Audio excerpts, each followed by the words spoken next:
I'm Liberlita. And I'm Sam. And today we're talking about chapters 16 through 18 of Wind and Truth. This video will contain spoilers for every Cosmere book and the preview chapters that have already been released. So if you don't want to get spoiled, then click off now. Before we get started, I did promise last week that we would have some new words of Brandon to go over, but instead of doing them all here, Sam has officially started her YouTube channel, and our new words of Brandon will be over there in our very first video. Yeah, so Words of Brandon have always been one of my favorite parts of the fan experience. I've gone to every signing that I've been able to over the last 8 years and done many a deep dive into the Arcanum. I've seen a lot of discussions on them lately, especially on Reddit, so I wanted to make a sort of 101 video going over them, especially for anyone who's a little newer to that part of the fandom. I hope you all check it out. The audio for all of my questions from the signing last week will be over there too. It's a really great video. WoBs are honestly such a wonderful part of the Cosmere fandom, and it's getting a bit annoying that they're going underappreciated. Some fandoms would literally kill for this type of interaction with their creators. Oh, absolutely. Ask any fan of any story if they could have tons of extra information from the story creator without extra information being really cringe or weakening the original material. Oh, they take it in a heartbeat. Yeah.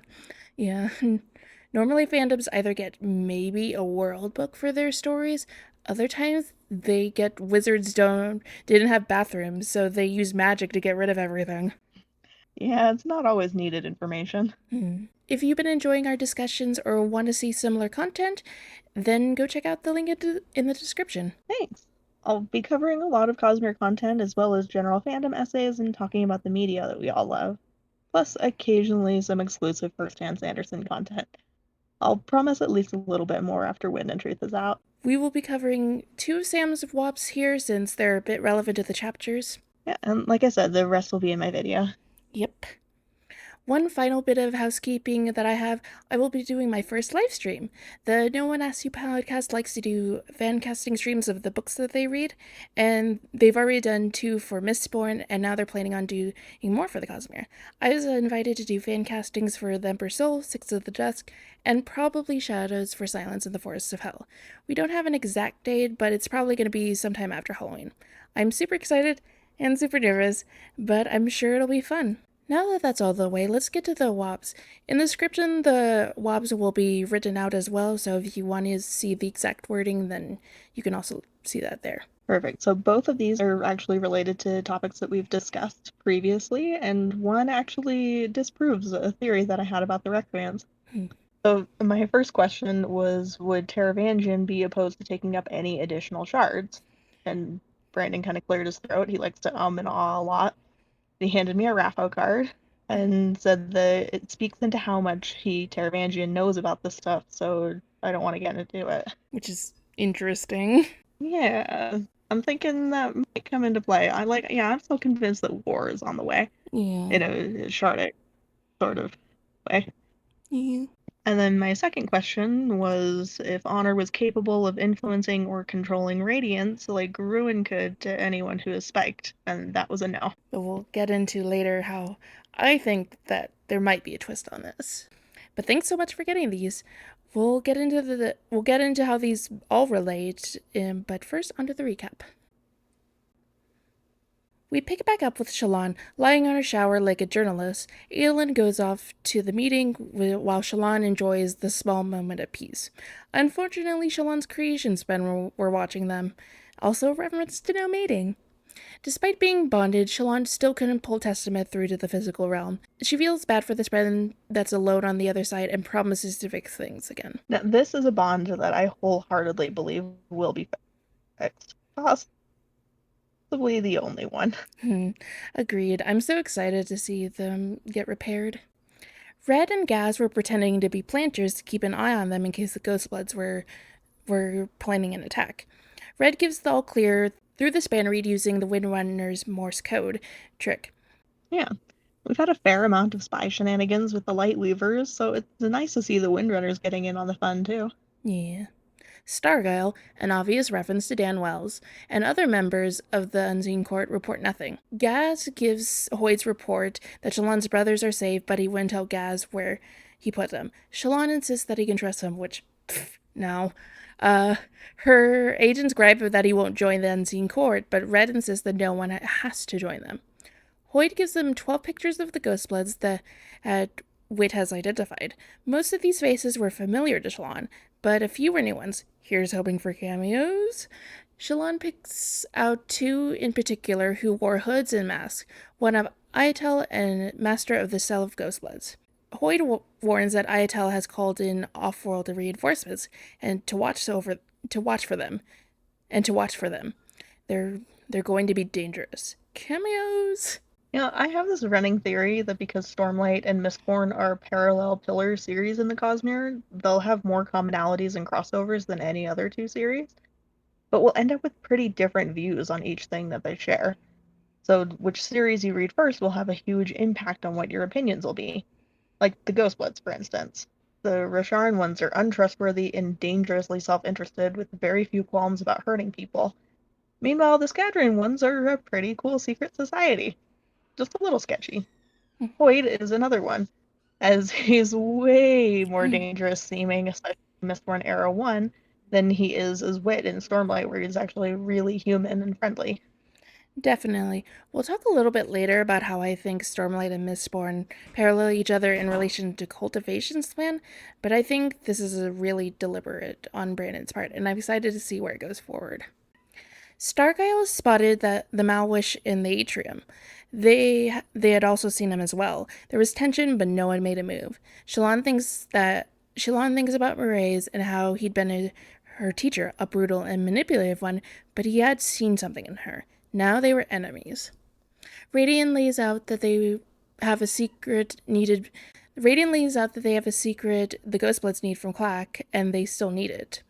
They'll try to get that information out of her. This exposes them. This exposes them, but it also exposes the Ghostbloods because they know their next move. Unfortunately, that's not true thanks to Feld and Isla. Dang it, Felt. I wonder when Shallon's gonna find out about that. Oh yeah, I wonder too. I don't know how much like emotional investment she really hasn't felt. I don't even think they've had an interaction, so it won't be some huge betrayal. That's true. At least on an emotional level. Yeah, it'll be more of a hey, what the heck? Yeah. So Shannon has a plan, but they're going to need a strike team. Gaz points out those Bloods aren't just a normal group. They have resources from another planet. Planets, but that's not important right now. At least 4 by my count, just in this book so far.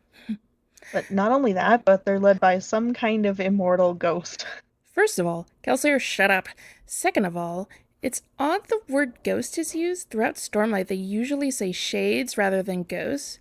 I don't know if this is a mistake or Rosharns just have different concepts of what shades and ghosts are in their language. Shalana assures them that they have the advantage because the Ghostbloods need Mishram's prison for some unknown reason. But the Ghostbloods don't know where it is. If they can reach it before they do, it can be used as a bargaining chip to ensure their safety.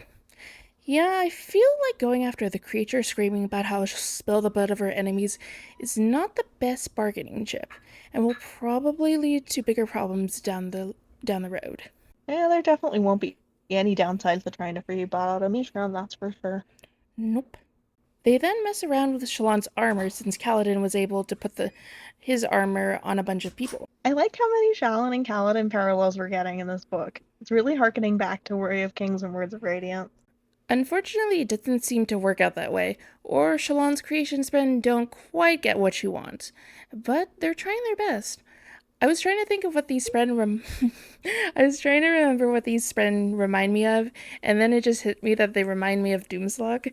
And if you haven't read Brandon's Skyward series, we highly recommend it. It's probably the best of his non-Cosmere work, and it's something we both love. Part of that is that Doomslug is absolutely a selling point. There's a reason Brandon has been using her so much for marketing. Yeah, and like a space slug has absolutely no right being that cute. No. After some Sharplate shenanigans, they go back to plotting against the Ghostbloods. Shalon explains that Maraise thrives on throwing people off with tempting information as bait. The only way to uncover these the only way to do that is to uncover his secrets. What do they want with the Bioemission's prison? Why get involved in Rosharan politics? They have to steal those secrets, which I did give Shalon crap for saying that she was the most dangerous thing on Roshar to the Ghost Pledge, which is still quite silly. But dang girl, that's a pretty good idea. Yeah. We also get some reminiscing from Gaz about the bridge cruise, and we get the knowledge that he cries because he feels so badly about how he treated them.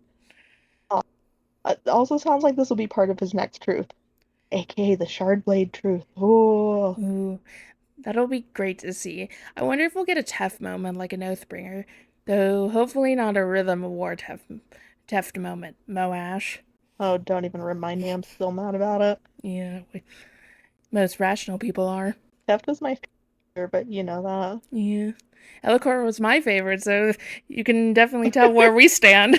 We're right there together. The chapter then goes back to what we really care about, which is Cultivation and Dalinar's conversation.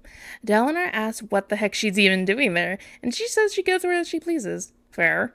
Then he says that he remembers her, and she's super annoyed because she knows, and because he wrote a book about it.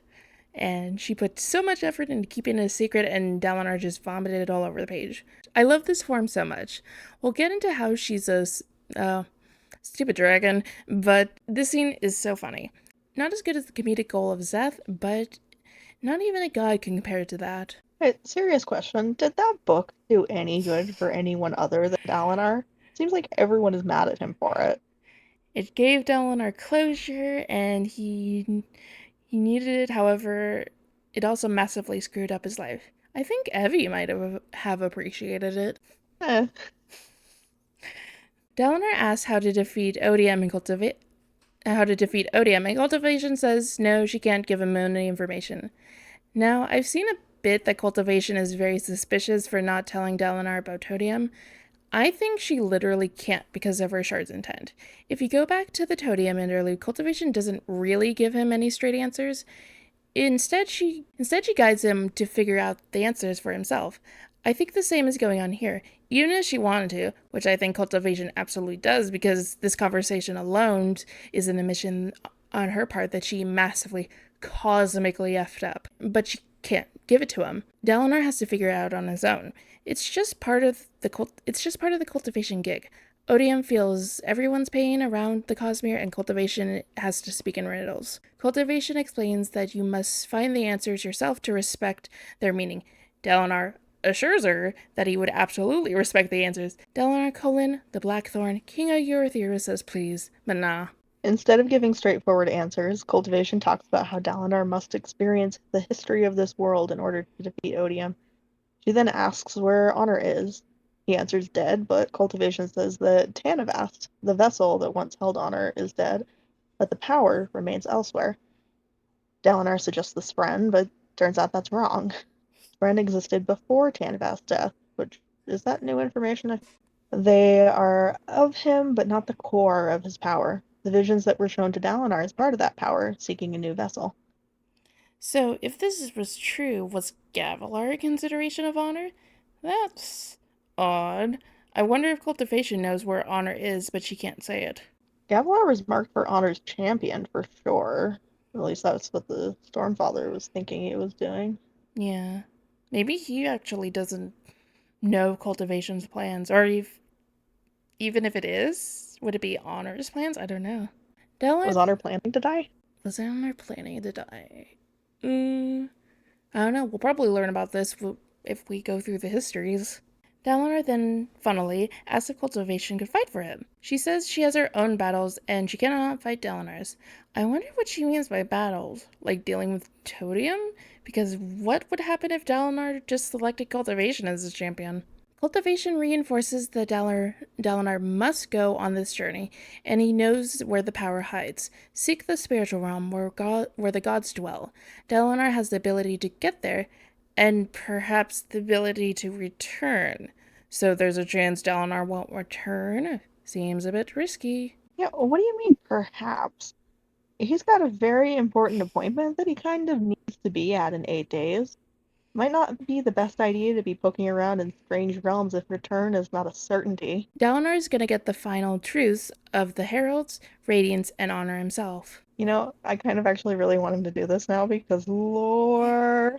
Yeah, so much lore. Feels like the right time since we won't be getting Stormlight for 10 years, so we need some answers. Cultivation leaves, and Dalinar reaches out to the Starfather.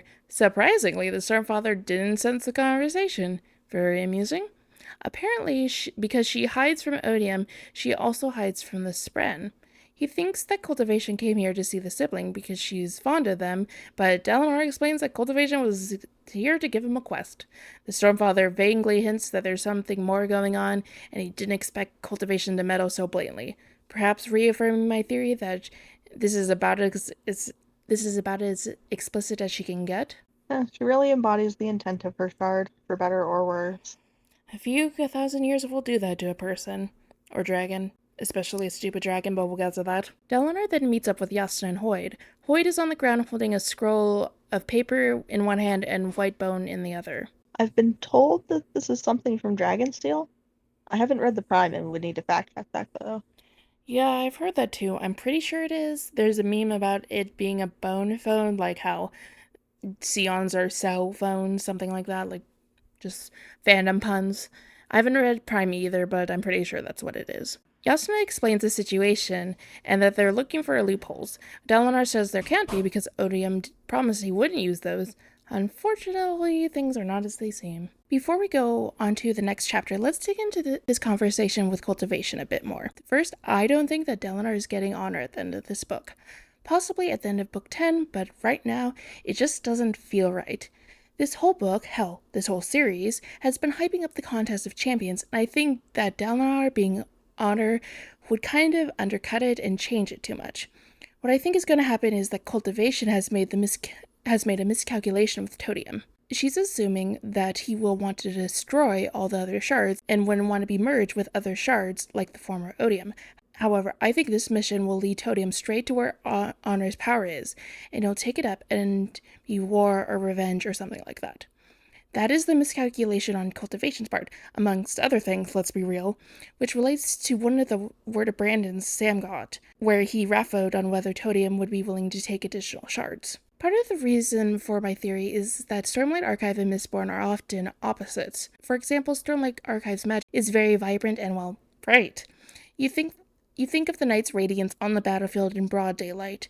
You can't really sneak if you're glowing, whereas Mistborn's magic is more subtle. Their namesake comes out at night. Their powers lend themselves to sneaking and being stealthy.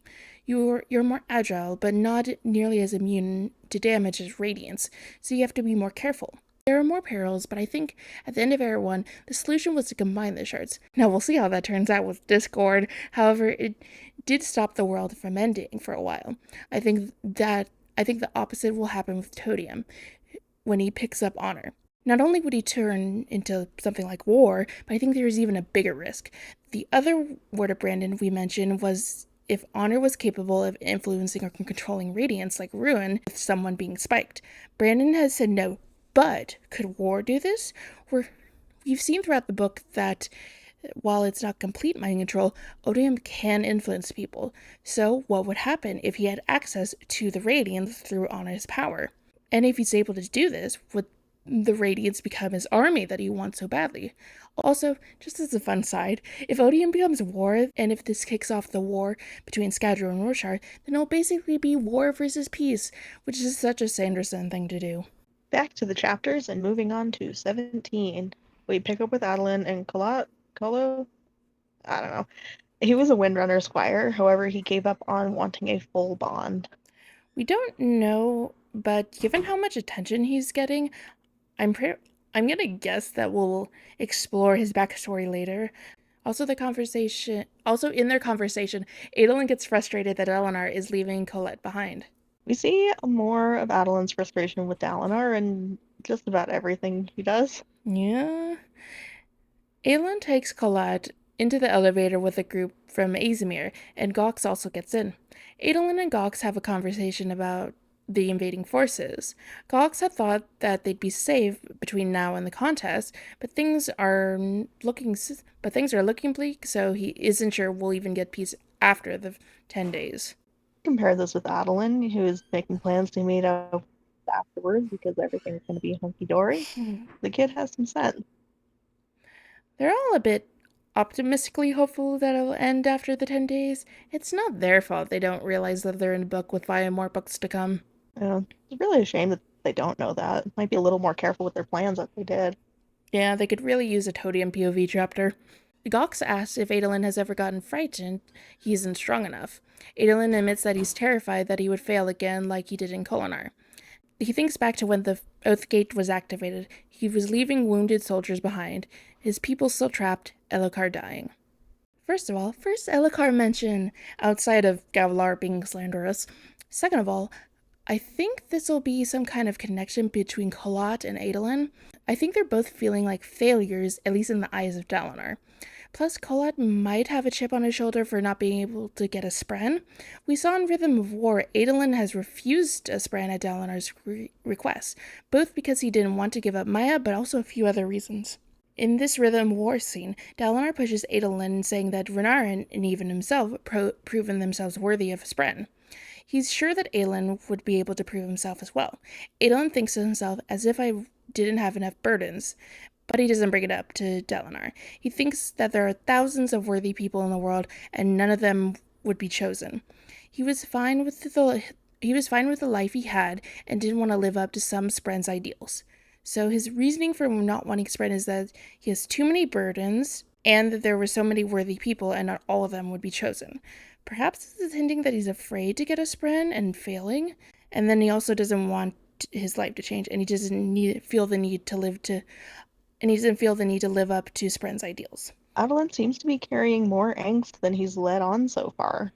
As far as I recall, this is the first we really see of his thoughts about the siege of Kolinar, and certainly the first time we've seen him admit to completely failing at something. Been over a year of this eating away at him. I'm wondering why this is the first we're hearing of this, but to be fair, we didn't really get a lot of his thoughts in Oathbringer because our other characters were kind of having massive mental emotional breakdowns. Yeah, it's really odd that it's all coming out now. It's almost like his emotions are heightened or something. Like, I swear this is the most insight we've gotten into his emotional state, like, ever. I think he was a bit upset when they had to flee Kolinar, but other than that, we don't get a lot of it. Gox says Adolin Gox and Adolin talk about how to handle everything that's going on. The Emperor thinks sometimes it's a blessing that his station doesn't allow him to fight, but he feels like a coward. Adolin assures that it's not cowardly to know your limitations. What limitations would make Adeline feel like he's a coward? Not taking the throne at the end of Oathbringer, maybe? I think he feels more like a failure than a coward with that. Maybe he thinks Dalinar thinks that. Like, I don't think he would think that about himself, but maybe he feels like Dalinar might. I don't know, it's a weird line. Yeah, it is a really weird line. The conversation turns to Gox's rags to riches story, and Nora warns about dwelling on the past, which Gox says that he mentioned it because he wanted to remember a time where he was always put into dangerous situations and didn't handle it well. He wonders if he'll handle it well now. Adeline and Gox actually have some really interesting parallels. Adeline is noble-born, has never wanted for anything in his life, and shirked responsibility when the role he had been raised for came into play. Gox was essentially a street urchin, a thief, thrust into a ruling position which he had no qualifications for, but one that he does his best to fulfill. Gox is still a boy, yet has grown immensely and displays wisdom beyond his years. Meanwhile, Adeline clings to his youthful passions like fashion and dueling, something Dalinar even admonishes him for early on in Rhythm of War. It's actually really surprising how well Gox has actually stepped into his role as Emperor. Yes, he's still struggling based on his portion last week, but really, he's maturing quite well, and we see that later in this chapter. Adolin thinks that Gox needs a good session with a sword, but it wasn't his place to say So he held his tongue as they reached the top of the lift. Yeah. He thinks about how Gox is older than he was when he won his first shard blade. An interesting point to remind us just how good he is at dueling and how long he's been doing it. Interesting. We go back to Shalon, where she keeps an eye on Adolin with the Azish diplomats, while another light weaver follows him. Starga was already up with the monarchs representing the unseen court. And just the note that even Radiant is annoyed about the horse. He still remains useless. Gaz says there's no reports on the ghostbuds tailing them. Radiant thinks they don't want to draw attention, while Shalon urges them to figure out what's going on. Gaz says that they have agents around the tower, but they can't guarantee they'll pick up the trail. Shalon praises Gaz for getting better with his disguises and also asks about his gambling habits. He doesn't have any he doesn't have any this week because he managed to stay away completely. Shalon had given him the advice to have a budget and only to lose that much. Turns out it was crap advice because no budget would work for him. He talks about his addiction and that it wasn't the gambling itself that got him, it's the feeling of what it would be like to win, only for it to come crashing down every time. But then he found the Light Weavers. Shalon talks about the power of love, and Gaz laughs. Even Gaz thinks the whole love will heal you thing is nonsense. She's getting a little bit Katara in these chapters, or at least the Flanderization version of her. It was actually Starkile and Red who kept him out. A tough kind of love.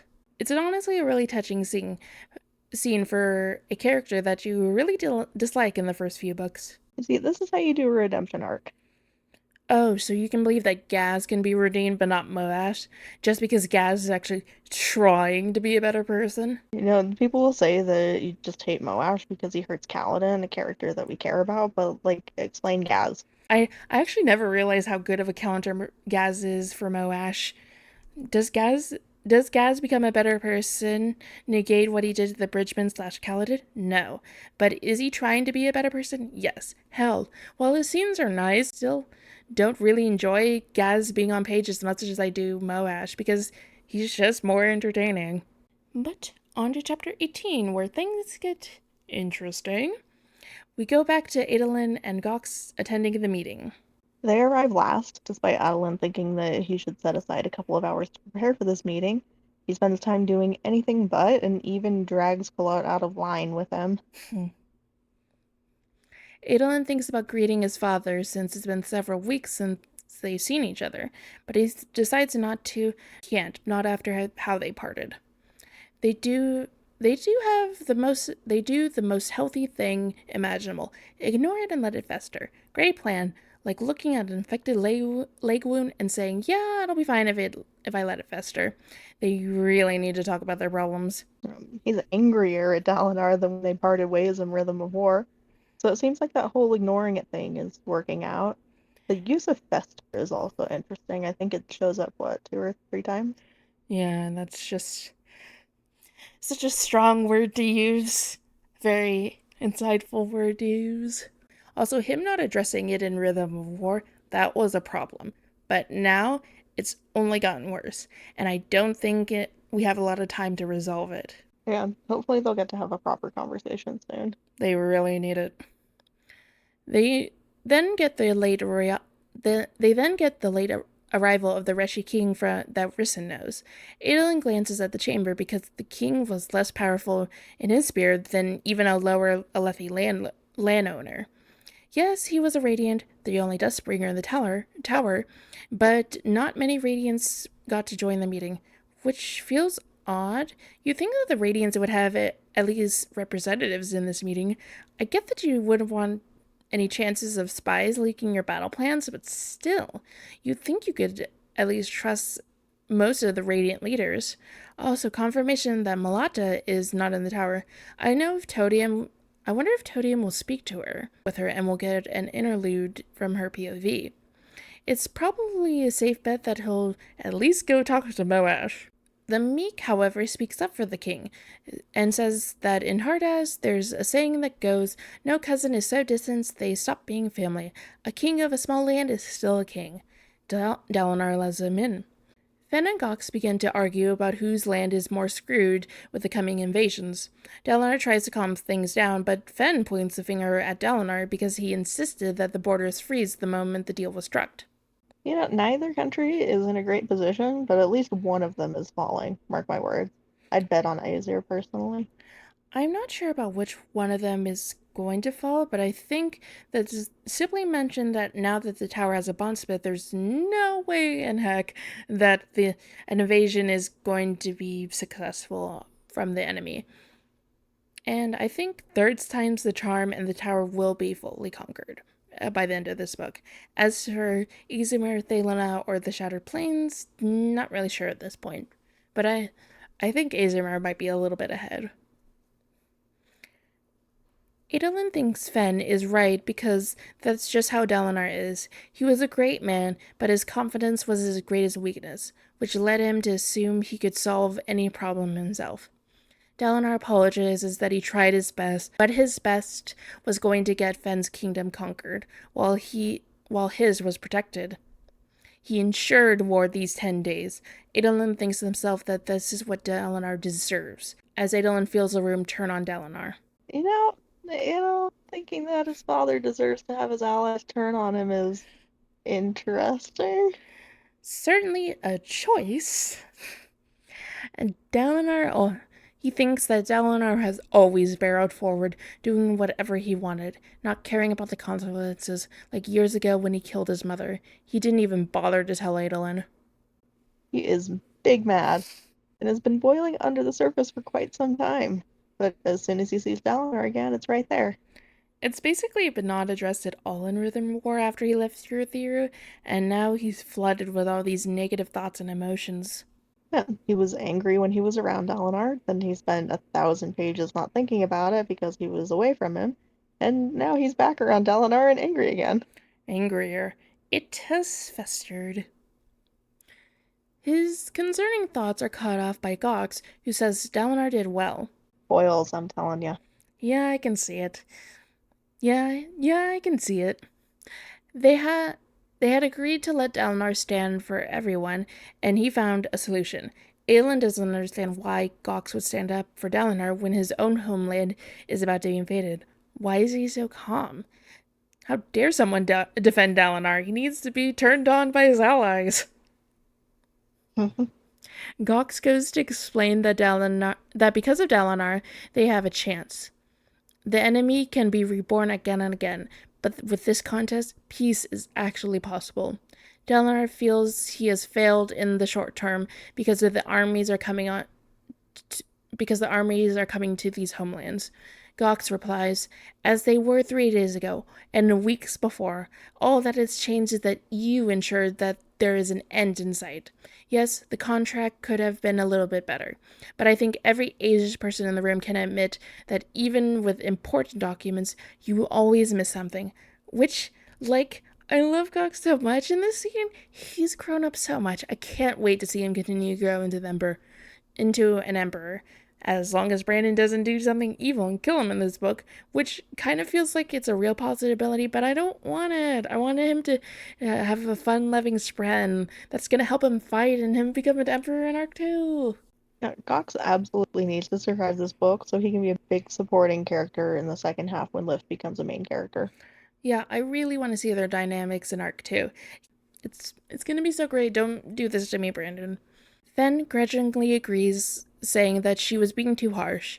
Gok says that they were merely Gok says they merely need to hold out for 8 days and then we will have peace. X'd out, but I love the attitude.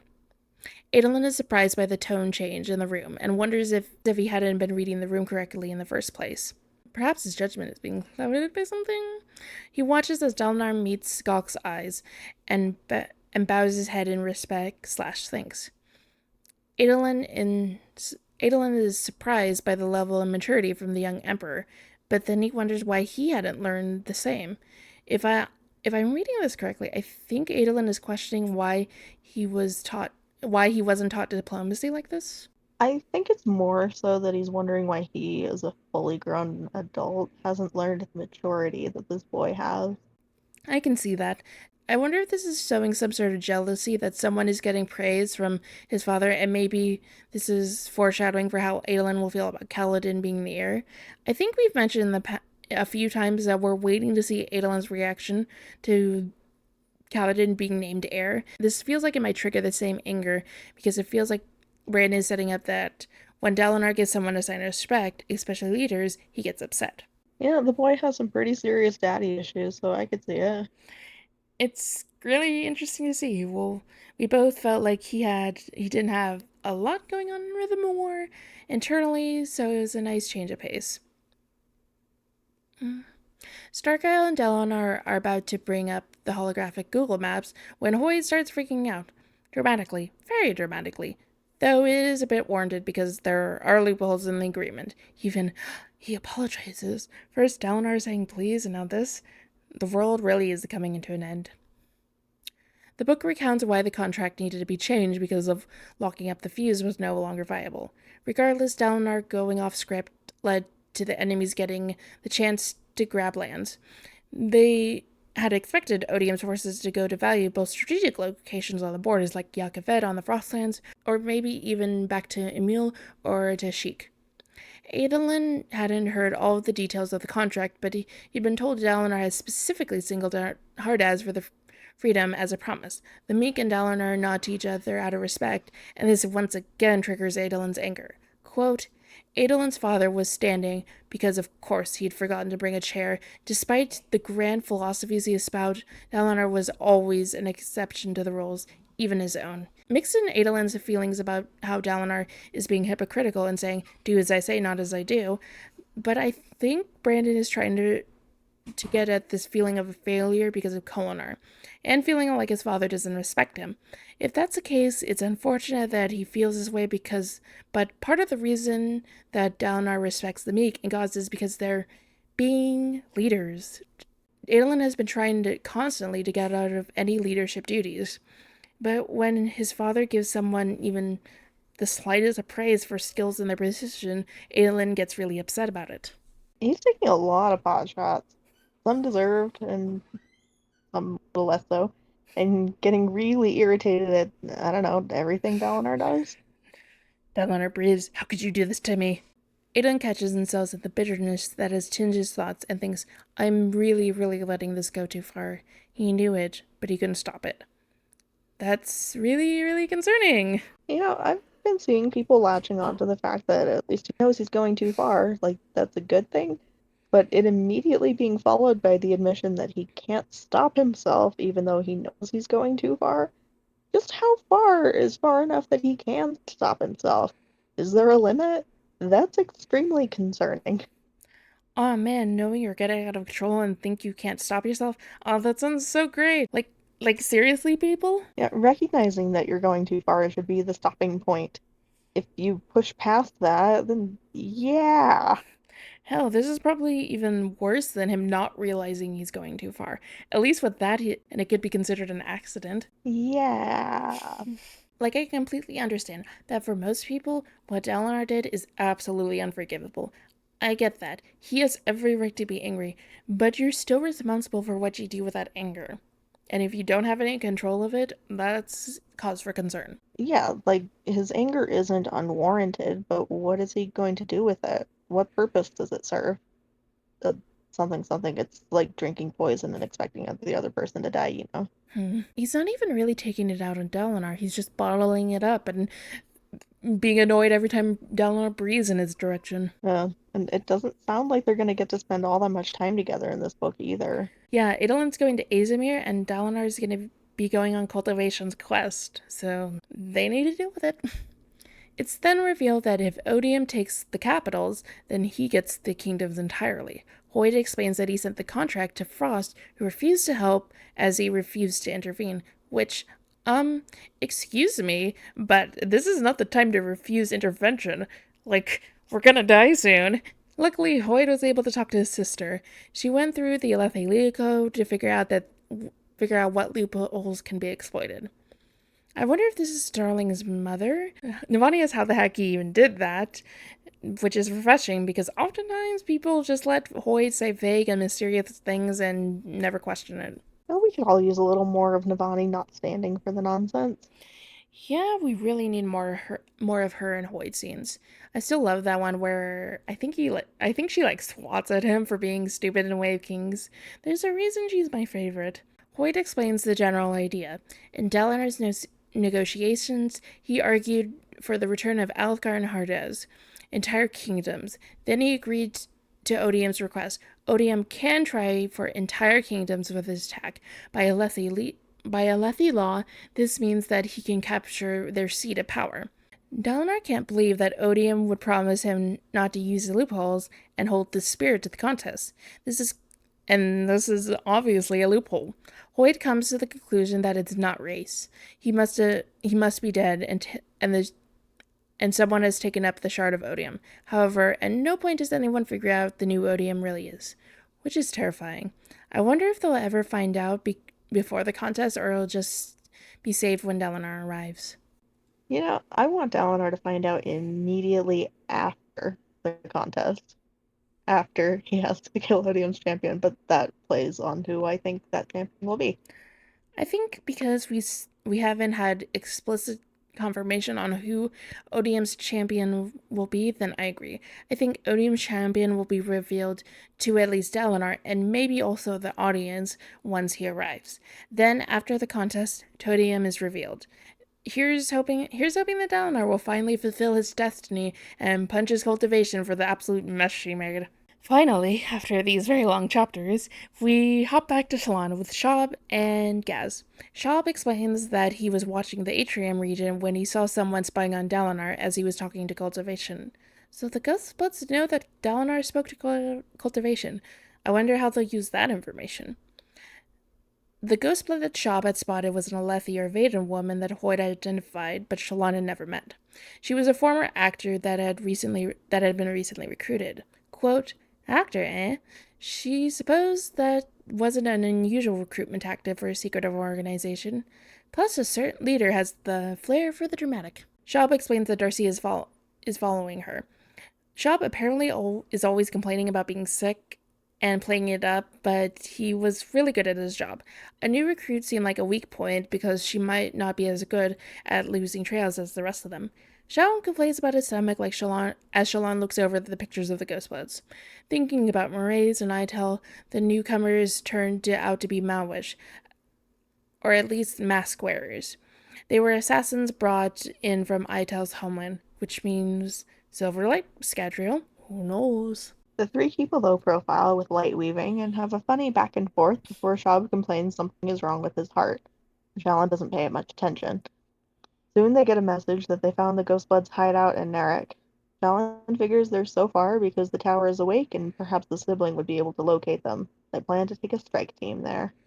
Shalon then focuses on Job, who she always found his antics ridiculous, but today she hesitated. She seems to be more emotionally vulnerable with people lately. She asks him if he's alright, and he admits he probably is, and that it's all in his head. Shalon feels guilty at dismissing him because her own issues could be so easily dismissed as the same just in her head. She tells him that feelings are real, just like emotions, so she asks him if he needs help. He admits that nobody has ever asked him that, and he thinks that he does. He worries that he'll just make things worse, but Shalon says ignoring the problems won't help. Adolin's advice would be to let it fester and not care. It's an interesting contrast. Shalon has been really opening up in this book, with the exception of Dalinar and Navani, whereas Adolin is just not dealing with anything. Shab admits that his Shab admits that he exaggerates to make people think he's joking so they won't hate him. Kind of like how Shalon also uses humor to cope with her struggles. She also thinks that she thanks him for spotting the Ghostbloods, but she wants another set of eyes on that meeting. So Shab goes up to the lift. Before he goes, he says that Shalon is paying better attention now, and asks what happens. Turns out, Shalon has found a few pieces of herself that were lost. There was so much stuff in these chapters. It's hard to break down everything. Things are getting a lot more stressful, and I don't think things are getting any better for our heroes. Yeah, it is taking me a little while to get into the Ghostblood stuff, which like in any other story, I'd be salivating over it. But here we have dragons and loopholes and daddy issues and impending attacks. Oh my. So there's a lot competing for what I'm most excited about. Oh, yeah, I'm worried that this plot won't be as interesting as everything else. Not because the plot is uninteresting itself, it's just that everything else is more gripping. If this plot was in like rhythm more, it'd probably be my favorite hands down. This is a good problem to have because this entire book is so engaging. Yeah, exactly. There's so much happening already, and yeah, I can't wait to see what pain and torture awaits our heroes next time, because this won't be a smooth ride for anyone. The book's focus is clearly around Dalinar and Kaladin's last Death's plot. I do really like this development for Sean. I know her reaching out to Shop is really endearing and sweet. It's just Seth is comedy gold and I miss him. And Fallon is starting to feel like her old self again, which I've really missed. We do need more Seth back, though. Hopefully next week. Yeah, it's been too long. Have we gotten the Seth flashback chapters yet? I can't remember if we got the ones that Brandon read at the con yet. I don't think so, but we've gotten what are presumably the first two. They feel early at the cons. It'll be interesting to see what's changed. I'm super excited to get them. I reread the con one a little while ago, and young Seth is just so cute. I can't wait to see his journey to becoming the assassin in white, and also his journey moving past his trauma. It's gonna be so great. Yeah, I think that's all we have for this very, very long set of chapters. If you enjoyed our discussion, then not only should you subscribe here, but check out Sam's channel. Yeah, my first video is up, and I will have a lot more to talk about in the future, so I'd be really grateful to anyone who checks it out. Yeah. But for right now, that's all I have for you today. And remember, there's always another secret.